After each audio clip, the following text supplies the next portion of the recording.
Senang sekali berjumpa dengan Anda semua dalam kesempatan ini. Dan memang kalau diceritakan dulu sih saya memang bukan Buddhis. Sejak dalam kandungan bukan Buddhis. Turunan saya, maksud saya bukan turunan, atasan saya. Kalau turunan kan di bawahnya. Saya tidak ada bawahnya. Istri, anak, tidak ada.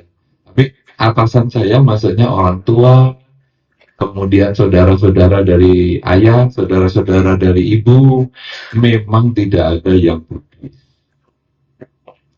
Sehingga ketika saya belajar agama Buddha, orang juga heran sama saya.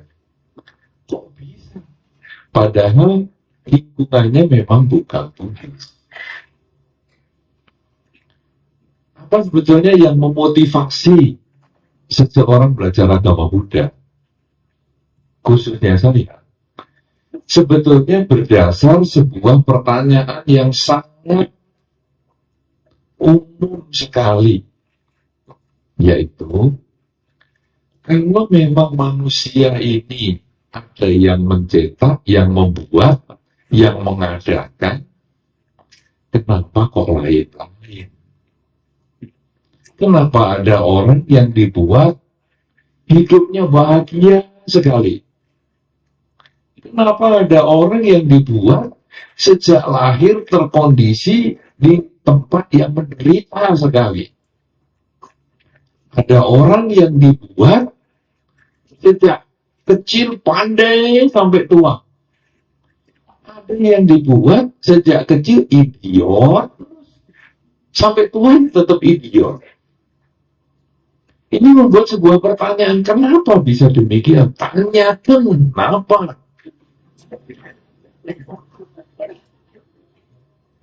Kemudian saya mencoba mempelajari beberapa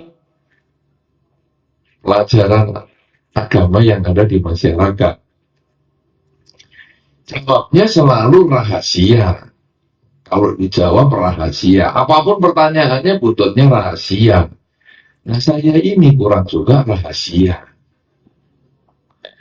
Kalau sudah agama yang belajar untuk kebenaran saja dirahasiakan, apalagi yang berisi kejahatan, pasti lebih rahasia lagi. Ya kan? Pertemuan-pertemuan terbuka begini kan karena isinya pasti yang baik-baik. Coba kalau kita berdiskusi tentang yang jahat-jahat, saya kira nggak akan di tempat yang terbuka ini, dan bisik-bisik lagi. Nah, oleh karena itu saya selalu melihat, wah ini kalau rahasia-rahasia terus kok rasanya kurang sesuai ya. Kemudian saya cobalah saya belajar agama Buddha. Karena dulu teman saya se-SMA itu ada satu orang yang Buddhis. Satu orang kalungnya besar-besar. Liontin itu loh. Nampaknya dia, sekarang sih saya mengerti, nampaknya dia dulu dikasih liontin biku A. Tempel. Biku B datang kasih liontin lagi, gede lagi, tempel. Biku C kasih lagi, wah, jadi liontinnya banyak. Saya pikir ini kayak dukun.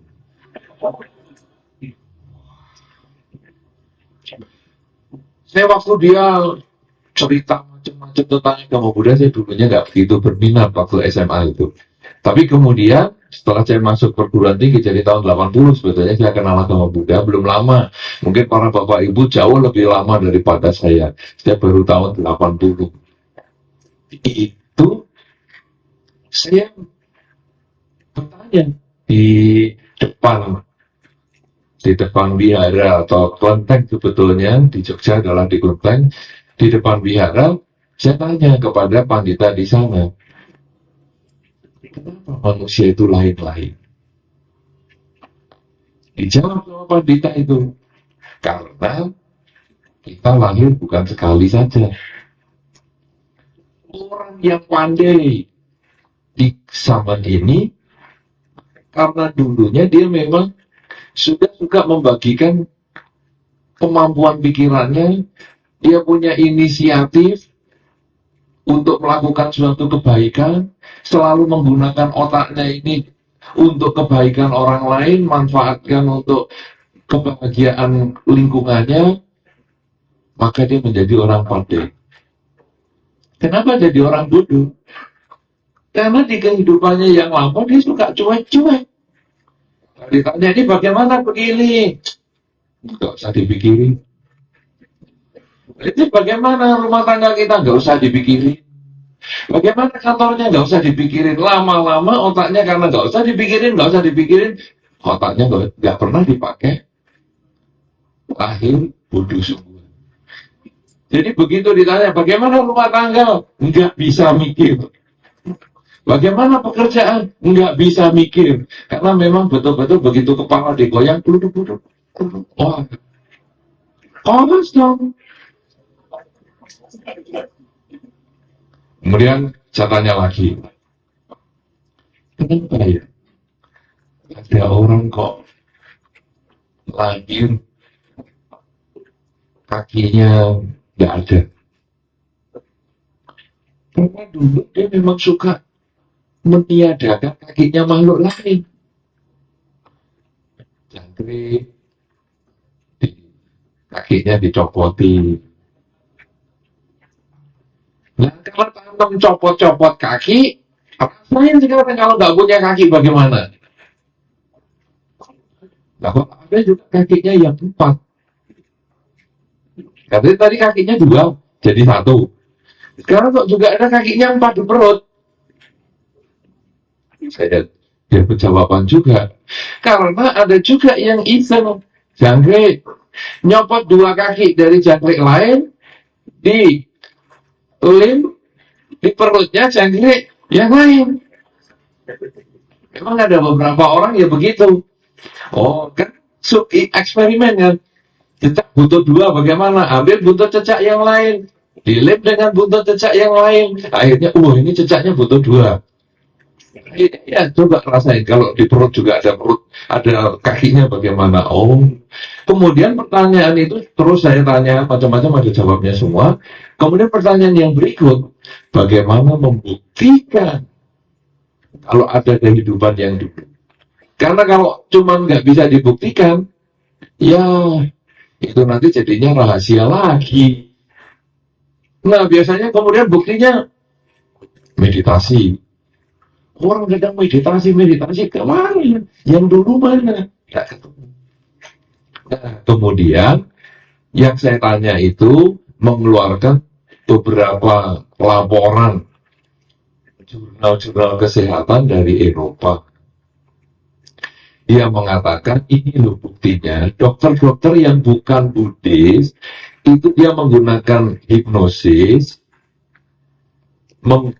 menghipnosis seseorang, kemudian orang ini bisa ditanyai, kamu ingat gak dulu waktu masih kecil?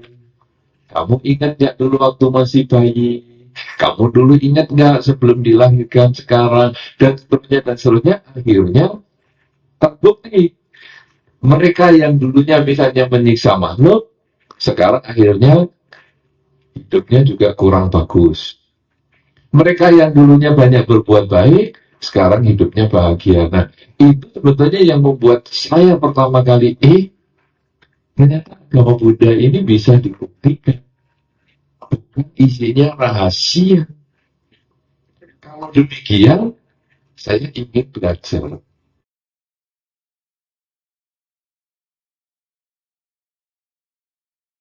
Mungkin menyenangkan.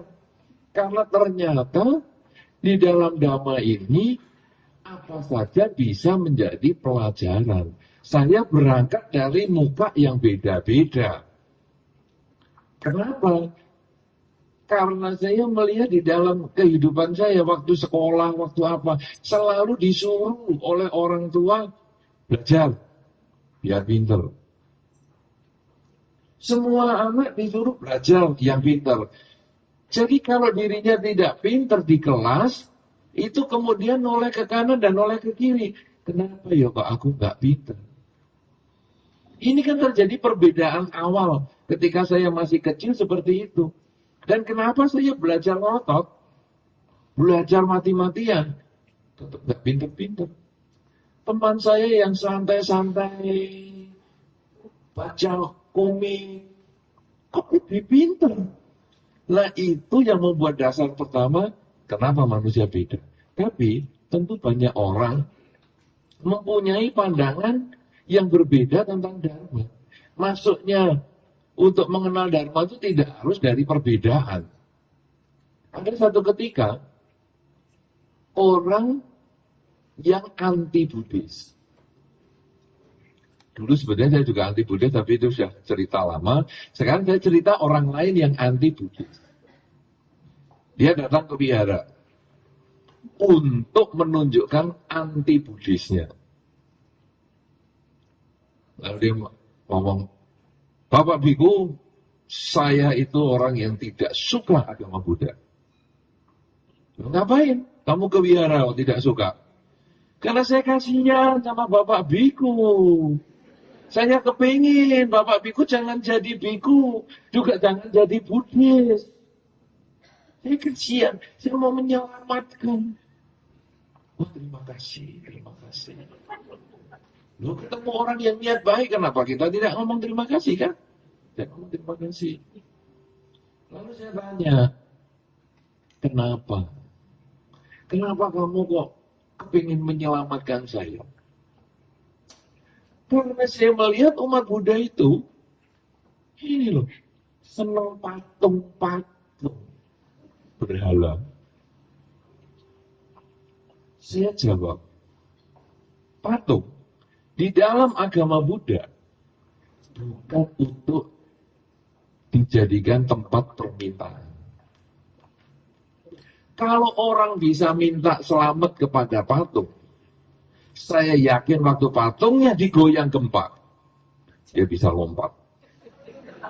Pasti dia bisa menyelamatkan dirinya dulu sebelum menyelamatkan orang lain. Umat Buddha tidak menganggap patung sebagai tempat permintaan.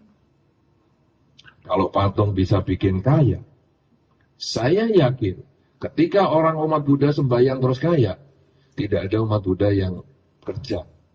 Sembahyang semua di depan patung, langsung duit peluk, peluk, peluk. Wah, saya kira ini patung mengalahkan percintaan uang negara. Cekrek, cekrek, cekrek, tiap malam, keluar pendengar, keluar. Tidak. Kita umat Buddha tidak begitu. Itu ada yang sembahyang minta obat. Wah, ini patung bisa sekolah ke dokter nampaknya ini. Orang sakit sembahyang sembuh, tidak perlu ke rumah sakit. Wah, saya katakan bukan demikian. Umat Buddha melihat patung Buddha itu sebagai lambang. Lambang apa ini? Lambang semangat hidup. Pangeran Siddhartha yang dari India, anak raja, meninggalkan istana untuk mencapai cita-citanya.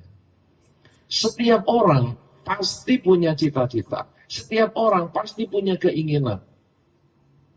Dan untuk mencapai keinginan itu, dia membutuhkan perjuangan.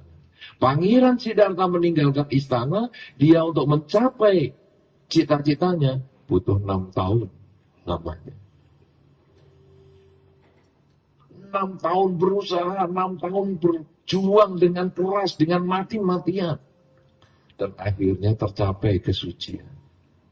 Itu kalau umat Buddha melihat patung Buddha, apa yang dia inginkan? Dia melihat itu sebagai contoh. Kalau saya punya keinginan, mau usahanya lancar, mau punya pasangan hidup, mau punya apa saja misalnya, saya melihat patung Buddha itu. Begitu ada kesulitan, wah kok sulit ya, kerja kok gak sukses-sukses ya. Ya, Pangeran Siddhartha saja 6 tahun berani berjuang. Apalagi saya harus berjuang. Jadi begitu lihat patung Buddha, semangat yang loyo-loyo itu akhirnya bangkit. Aku harus berjuang. Itu sebetulnya patung Buddha. Jadi kalau orang yang sakit sembahyang, itu bukan minta obat, tapi saya harus berjuang menemukan dokter yang hebat. Kemana saja saya harus berusaha. Jangan sampai terus saya minta pada patung supaya sembuh, tapi saya berjuang. Karena apa? Karena Pangeran Siddhartha saja berani meninggalkan istana, berani meninggalkan kesenangan untuk mencapai keberhasilan. Nah, orang sakit meninggalkan kesenangan itu apa? Ya disuntik sana, disuntik sini, diperiksa sana, diperiksa sini. Ya sudah, untuk mencapai hasil.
Nah, ketika kita mengalami kesulitan dalam pekerjaan, melihat patung Buddha, bukan sembahyang minta rezeki sehingga, loh kok saya sudah sembahyang habis-habisan, rupanya sudah banyak, kok duitnya nggak keluar-keluar di meja sembahyang ini, malah tikus yang datang, kecoa lah, cicak lah. Bukan. Tapi kita lalu berpikir, loh Pangeran Siddhartha saja 6 tahun berani berjuang, meninggalkan kebahagiaan yang di istana. Berarti kalau saya mau sukses dalam pekerjaan, saya harus meninggalkan kesenangan saya, kencangkan ikat pinggang, terus kerja, berjuang, sukses. Nah, ini sebetulnya patung Buddha sekali langsung. Lalu ngapain? Pakai dukun. Itu kan pekerjaan dukun. Karena saya kalau pergi ke dukun-dukun, katanya si orang yang anti Buddhis tadi, setelah saya terangkan patung Buddha, dia mengerti, lalu dia mencoba yang lain. Nah, itu penggunaannya dupa. Dupa itu kan jelas pekerjaannya debit, pekerjaannya setan, pekerjaannya iblis. Saya katakan, umat Buddha pakai dupa, itu juga punya bahwa seperti dupa yang wangi. Umat Buddha itu harus melihat tindakannya dia. Mampu nggak dia setelah memasang dupa yang wangi sehingga harumnya semerbak ke seluruh ruangan itu, mampu nggak dirinya itu juga mewangikan lingkungannya? Dupanya 3. Kenapa? Karena ini mewakili pikiran, ucapan, perbuatan. Jadi ketika seorang umat Buddha memasang dupa 3, itu artinya mampu nggak pikiran, ucapan, dan perbuatan saya ini diarahkan untuk mewangikan ruangan, mewangikan lingkungan saya. Jadi kepada orang tua saya juga selalu mewangikan dengan pikiran yang baik, ucapan baik, perilaku yang baik. Kepada teman juga demikian, kepada teman kerja, bahkan kepada musuh sekalipun begitu. Karena asapnya dupa itu tidak milih musuh. Jadi kamu tadi kan yang anti Buddhis, waktu saya pasang dupa itu tidak, asapnya itu begitu lihat hidungmu, oh ini anti Buddhis ya, belok dia, cari yang lain. Tidak, kamu anti Buddhis, tetap hidungmu dimasuki dupa. Saya yang Buddhis, tetap hidung saya juga masuk, dan dupanya juga tidak milih. Oh ini biku nih, hidungnya masuknya lebih banyak dupanya, dia berkah katanya. Ini kamu kan anti Buddhis, belokkan. Tidak, asap dupa itu kemana saja sama masuknya. Artinya seorang umat Buddha ketika sembahyang itu kemudian berpikir, apakah perilaku saya, ucapan saya, dan pikiran saya ini bisa tidak membedakan kebajikannya ini baik kepada mereka, saudara kita, keluarga kita, teman kita, orang yang tak dikenal, bahkan musuh kita. Tidak akan kita bedakan kebajikannya. Nah itulah dupa. Nah itu kembang-kembang. Itu kan juga kerjaannya demi rukun. Salah. Kembang itu menunjukkan waktu, bahwa kebajikan kita itu ada umurnya. Hari ini kembangnya bagus, ini kembang sungguhan, ya bagus. Karena saya sering kalau ceramah kembangnya karet atau kembangnya plastik. Kalau ini asli. Kembang yang asli ini mekar indah, tapi besok layu dia dibuang. Artinya ini ada umur. Ketika dia bagus, ketika dia mekarnya indah, dia diletakkan di tempat yang paling bagus. Demikian pula diri kita. Ketika diri kita masih indah, ketika diri kita masih kuat, ketika diri kita masih sehat, pikiran, ucapan, dan perbuatan berikan yang terbaik kepada lingkungan kita, siapapun juga. Karena begitu kita seperti bunga yang layu, langsung sudah tidak bisa apa-apa di tempat tidur, langsung napas pun juga lupa, kita cuman dibuang. Ya kan? Anda sudah pernah bertemu dengan orang yang tak bermanfaat? Napas saja sudah tidak ada, kan tidak disimpan, dibuang. Sama dengan bunga, dibuang. Demikian pula seseorang yang sudah tak ada nafas, orang yang sudah meninggal juga demikian. Maka ketika kita meninggal dunia, kita sudah tidak ada artinya lagi, kita akan dibuang. Nah, mumpung masih segar, mumpung masih sehat, begitu kita melihat bunga di altar, mumpung masih segar, masih sehat, masih kuat, ayo isi pikiran dengan yang baik, ucapan baik, perilaku baik. Nah, akhirnya orang yang anti Buddhis ini mulai tahu, ternyata agama Buddha ini altarnya bukan sembahyang setan, altarnya ini pelajaran. Sehingga setiap kali umat Buddha memasang dupa, dia ingat perilakunya supaya menjadi lebih baik. Ketika dia melihat bunga, dia ingat waktunya bahwa kematian akan selalu datang. Kita harus mengisi hidup ini dengan kebaikan. Nah, sejak itu dia sudah tidak memusuhi agama Buddha. Masalah dia tidak jadi Buddhis itu urusan dia. Karena di dalam Dharma, seseorang mau belajar Dharma, tidak harus dia menjadi seorang umat Buddha. Orang boleh melaksanakan Dharma tanpa mengaku dirinya agama Buddha pun tidak masalah. Kenapa? Karena yang penting di dalam Dharma adalah perubahan pikiran menjadi orang yang lebih baik. KTP-nya Buddhis 3 kali. Kemudian sudah mengumpulkan foto-foto dengan biku yang banyak sekali. Di beberapa tempat saya melihat rumah orang dipajang dengan foto biku macam-macam. Padahal biasanya saya melihat foto dia salaman dengan presiden, foto salaman dengan menteri, foto salaman dengan Pak Camat, foto salaman dengan calon mertua. Ini foto dengan biku ini, biku itu, wah senang sekali. Tapi kalau perilakunya belum berubah, dia bukan Buddhis. Dia masih KTP-nya yang Buddhis. Tapi walaupun dengan biku sekalipun tidak ada yang dikenal, kemudian tata upacara seperti yang tadi dibaca itu juga nggak ngerti, you ketika membaca Dhammapada, apa ini? Ya, saya dulu juga begitu. Waktu pertama saya membuka buku agama Buddha, ini tulisan kok ngumpul semua, ini apa? Ini sudah tidak ngerti yang begituan. Nah, kalaupun tidak mengerti tidak masalah, karena selama perilaku kita baik, ucapan kita baik, kemudian cara berpikir kita baik, dan selalu menyadari hidup yang tidak kekal ini selalu berubah, terbatas oleh waktu, ini sudah jalan Sang Buddha, dan kita boleh jalani itu tanpa berubah KTP. Oleh karena itu, kemudian orang yang anti Buddhis itu sekarang sudah tidak lagi memusuhi agama Buddha, tapi juga dia tetap dengan agamanya sendiri. Bagi saya juga tidak keberatan, itu urusannya dia, karena pemilihan agama adalah kecocokan. Tapi masalahnya sekarang dia sudah tidak menentang lagi, karena dia sudah mengerti apa sih itu agama Buddha. Nah, ini yang bagi saya lebih saya tekankan. Kenapa kita memilih agama Buddha? Karena sesungguhnya agama Buddha itu bisa digunakan oleh siapapun juga. Itu kalau pakaian ya all sex lah.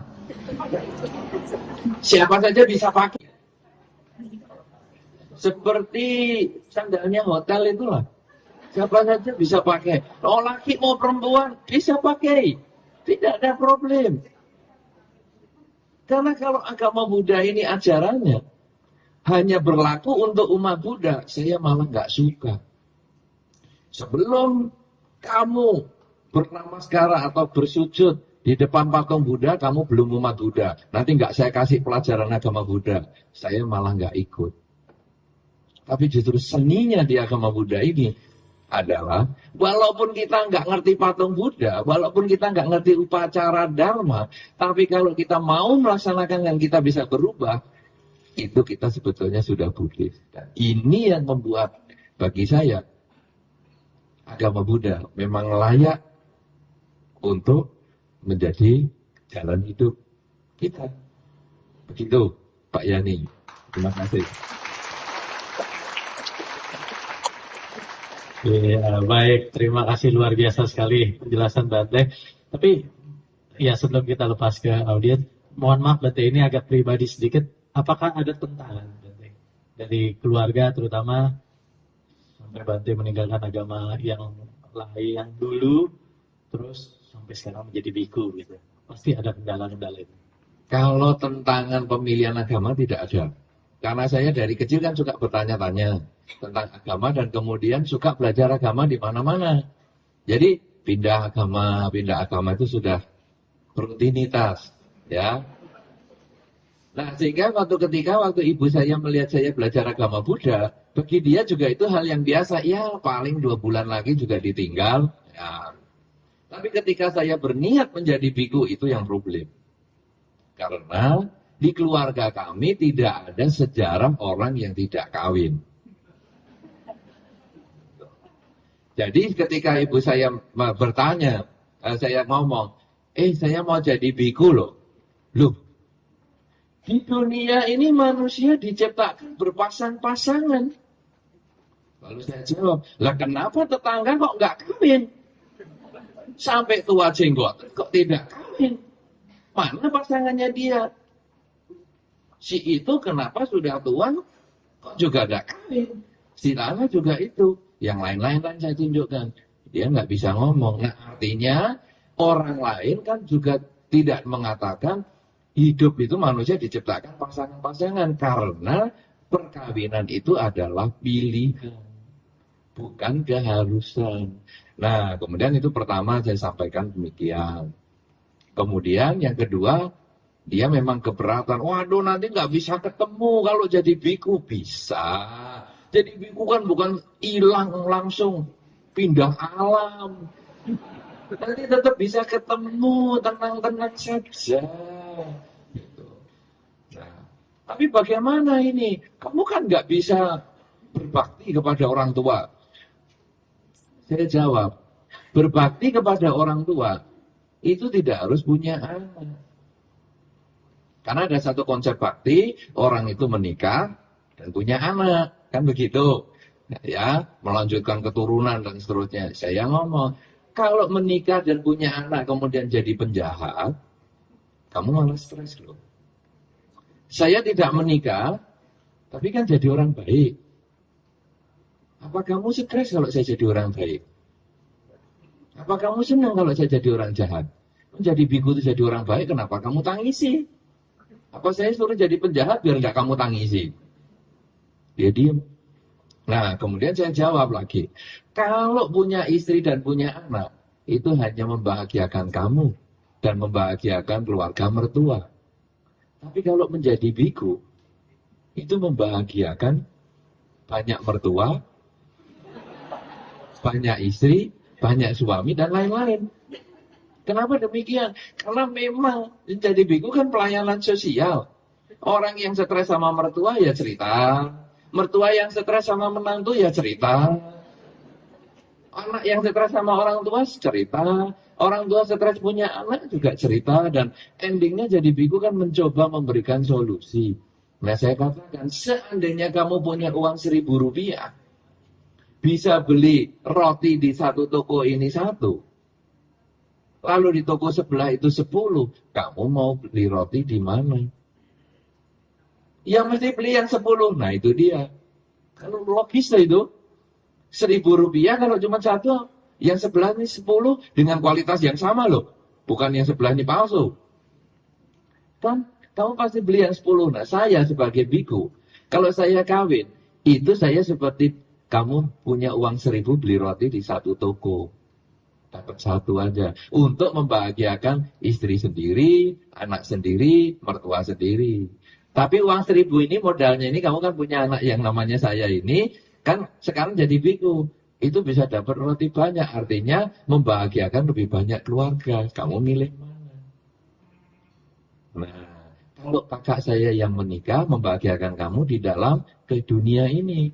Kalau kamu merelakan saya jadi biku, kamu saya bahagiakan di alam kelahiran yang berikutnya. Berkali-kali. Karena kebajikan yang kamu sebagai orang tua, itu akan dirasakan oleh banyak pihak. Dan pertanyaan akhirnya yang terakhir saya mengatakan, orang tua pengen nggak anaknya hidup bahagia? Oh ya pasti pengen. Nah saya bahagianya kalau jadi biku. Ya sudahlah, langsung dia tanda tangan. Tidak ada pilihan lain dong.